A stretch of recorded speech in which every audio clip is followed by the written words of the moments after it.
Bharucha and welcome to a series of A Slice of Life. Today my father and I will be discussing certain issues that most teenagers, adults and children face. You have to talk loud. Okay, ready? Yeah. How do we not let trauma define us? Because as it's important to acknowledge that something bad or something wrong has happened to us, but at the same time I'm noticing that people are making it their entire individuality what has happened to them. And I agree that it's important to, share what you feel, but it's also important to go beyond that, no matter how hard it is and bad it is. How do we not let this happen? How do we say that, okay, I agree that something wrong has happened to me, I'll take measures to solve that, or I'll take measures to, regarding them, but I won't let this become me. Make sense? Yeah. So, two monks, they're walking back to their monastery. One is the founder monk, and one is a young lad who has just joined the monastery.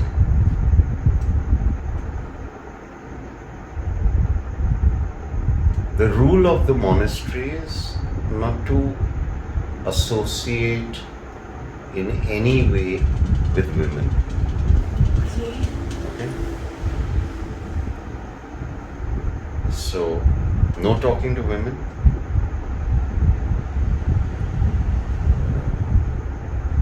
Touching a woman is out of question, right?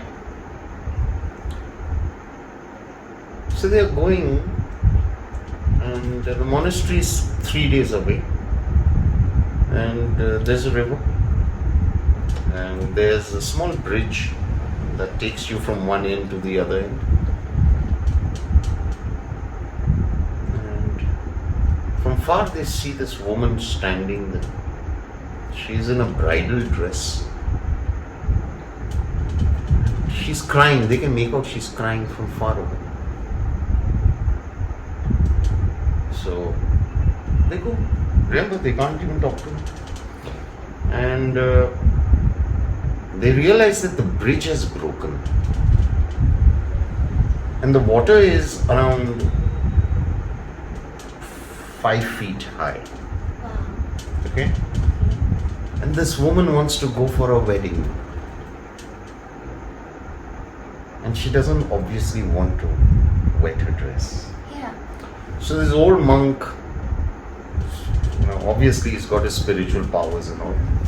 So he looks at the water, he looks at the bridge, he looks at the woman crying, and he nods, bows down to her, picks her up, holds her above his head, takes her to the other side, the other bank of the river, places her, bows, and walks on.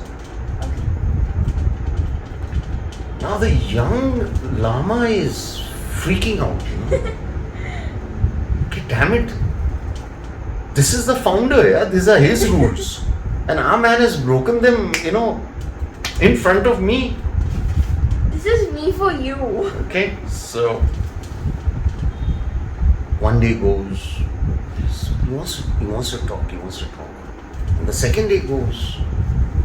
And the second night, he knows this is the last night. Next day in the morning, they're going to reach the monastery. And once they reach the monastery, the hierarchy will be such that he will hardly get a chance to be near the founder. Right. So he musters up all his courage and he wakes the founder. And he says, "Why did you carry that girl?" And the founder looks at him and says, "I carried her for 8 seconds. You've been carrying her for 2 days." Okay? So what they actually meant was not to think about. Yeah. So there are a lot of women have come for channeling who have been raped. Some women are 60 years old, some are 50, 40, 30.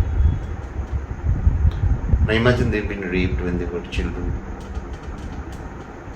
So 40 years have passed of that rape thing. And they're very close to people, naturally, understandably. They don't trust people. They don't like physical touch. They are not very open with their husbands in sexuality. And they become, many of them have either become very, they have inferiority complex, or they are very aggressive, one of the two. Right. And Baba always tells them that, yes, it's unfortunate, very unfortunate that you had to go through something like that. But that individual did it once to you. By going on reminding, how many times have you put yourself through such kind of aggravating pain and humiliation? Right. Because as much as it's important to address it, it's also important to Sweetheart, know. addressing is a separate thing. Okay. Letting go will come about after addressing something. Okay. But most people, not only for rape, I'm talking about for most things, either go into a defensive mode, they go into playing the victim mode, or they just can't let go. Yeah. The fact of the matter is that we all have experienced trauma in some time of our life. I mean, so have you. Okay? We all have experienced trauma. Have we been able to learn from that experience and become better, stronger, calmer? Or has that experience now managed to define who we have become? Right? You know, there's a saying in Hindi that sometimes when you're hurt repeatedly, no? Let's say you burnt your tongue repeatedly, you come to a point where you will hold a cold glass of water and, blow in it. Right. You're getting it? It's a cold glass of water, but your reflexes will, you'll blow in it because you've burnt your tongue so many times. What I'm trying to say is that don't give power to an experience, and don't certainly give power to those who have abused you, humiliated you, took advantage of you, used their power in the wrong way, their influence. Don't let that define you. Define yourself with good things and strong things? Yes. First know who you are, and it'll take you time, sweetheart. You're growing up, you're work in progress. So am I. We all work in progress. So let the right things define you. Don't let pain and anger and the negativity define you.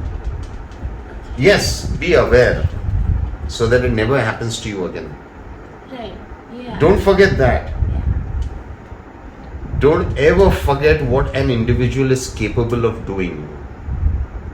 But don't hold on to the fact that your every communication with that person is based on what that person is capable of doing. Okay. Yeah. Because everyone has the right to change, to evolve. Yeah. Okay? Okay. Okay, sweetheart. Jai Baba, thank Jai you. Baba.